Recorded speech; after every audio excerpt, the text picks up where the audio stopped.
Online games, basically, all your skins and everything gets transferred just by signing into your Fortnite account, because everything is actually already saved in your account. So there is technically no transferring to be done. You just sign in and you have all your skins and everything in there. So I'm going to show you that in a second. Alright, so once it downloads, you can just go on and log in.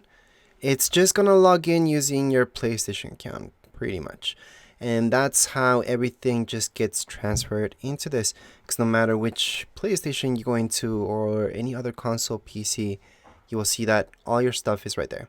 So here's my skin, here's everything that I got, my locker, I can go and check it out, and all my skins are here. And there you go, guys. You really don't have to do anything in order to transfer besides logging in. And that's about it.